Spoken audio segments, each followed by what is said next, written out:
This shot of the Halo 3 map The Pit was never actually in the YouTube release. Not only that, the music is slightly different. Here are the two compared.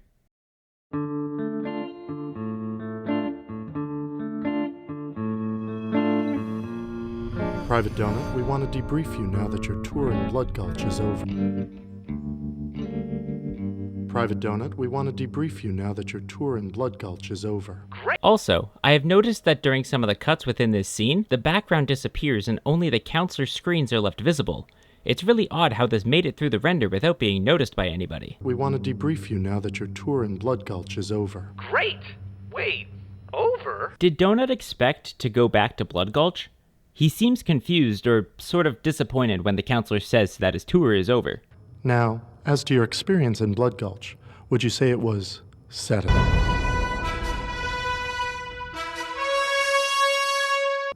somewhat satisfactory, or unsatisfactory? Why does it matter if Donut found Blood Gulch satisfactory? Because let's be honest here, would they really change anything if he said unsatisfactory? Satisfactory. All right. Now I want you to look at this picture. Not only that, I find it very funny that the counselor asks, "Hey, Donut, do you like Blood Gulch?" "Yeah, that's great. What is this place that isn't Blood Gulch?" B, the source of a mysterious energy reading. Or C, That's just where we landed. where you landed. When the camera cuts back to the counselor here, you can see that Donut's third option was a reward base.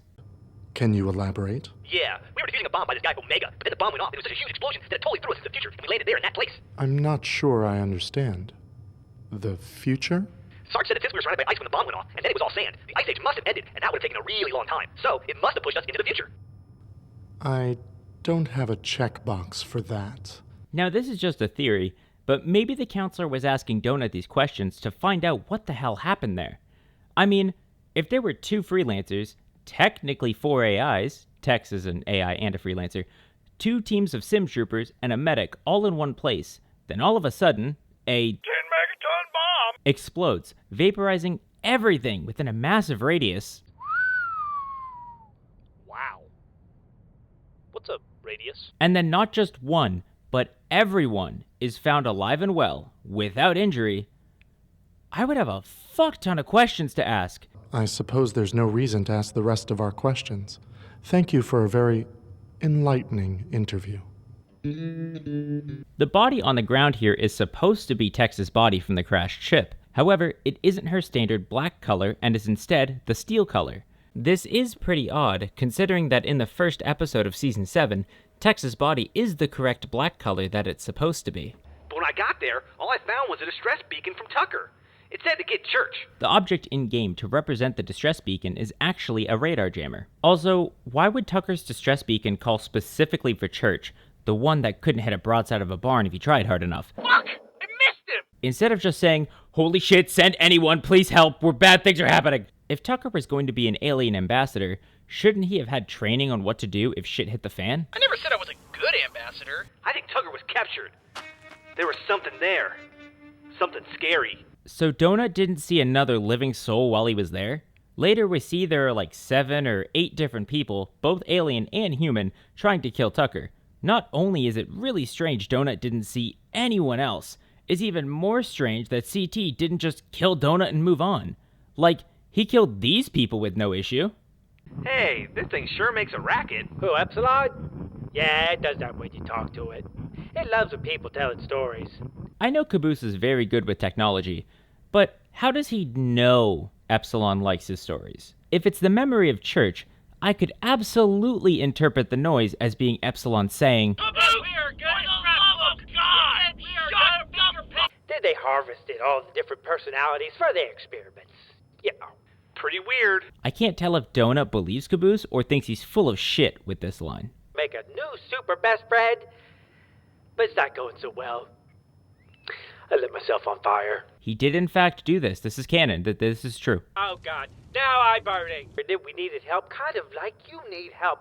And then we needed some help, and we got help from somebody. Well, could the person who helped you help us now? Okay, this isn't adding up in my brain, and I don't know if it's just because I'm rusty at overanalyzing, or if I'm just confused. Wash should be included with Caboose when he says that we needed help, and not the person who they got help from.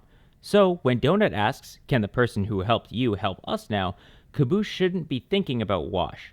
Wash technically just conscripted them all into fighting his own battle for him, so if anything, they helped Wash. Wash didn't really help them.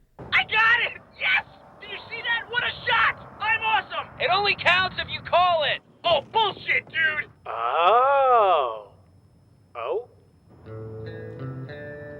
Okay, so the first thing you are obviously going to notice is the fact that Wash has a pistol in prison, and I know what you're thinking.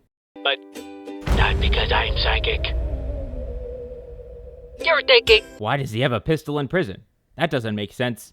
Well, the director's commentary actually calls this out and mentions that This was actually a source of much debate here. You'll notice we're doing shots of Wash's feet, of Wash's head close up, because someone pointed out, why would Wash be in prison and be holding a gun? Right.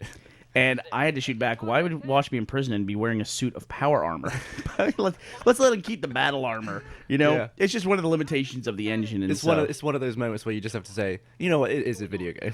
it might be weird that Wash has a pistol in prison, but it's also weird that he's in full fucking body armor in prison. So they are aware it doesn't make sense, but honestly, bigger fish to overanalyze. Also, the sign with the scrolling words here is talking about the alien and human peace treaty, which sort of comes into play later. The scrolling text with the peace treaty also stays on screen for a frame longer than it should.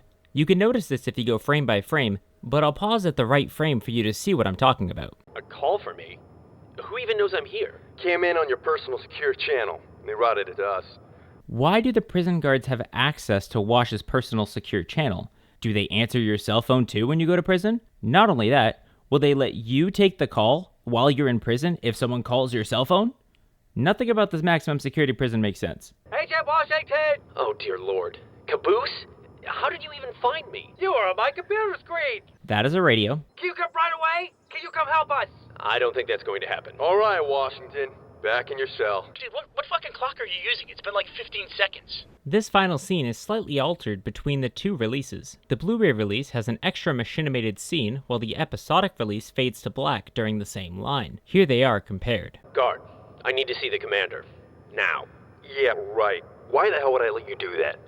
Because I think I've just found the missing piece to his puzzle. Guard, I need to see the commander. Now. Yeah, right. Why the hell would I let you do that? Because I think I've just found the missing piece to his puzzle. What's up, Forever Alone? A very brief episode that just talks about what happened to Donut during Season 6 and what happened to Washington afterwards. Simple, but decent enough. Also, in hindsight, it's kind of funny to think that Donut is the reason for his own death. If he didn't give Caboose the idea to call Washington, Washington wouldn't have committed murder in a later episode. Alrighty everyone, thank you so much for watching. Be sure to like and subscribe, as well as commenting on anything you found interesting, something I missed, or anything in general. I may be a little rusty, but I hope this episode was up to par with the rest. Don't forget, I'm Spiral, and I'll talk to you all later. Damn, I haven't done that outro in a bit. Feels nice.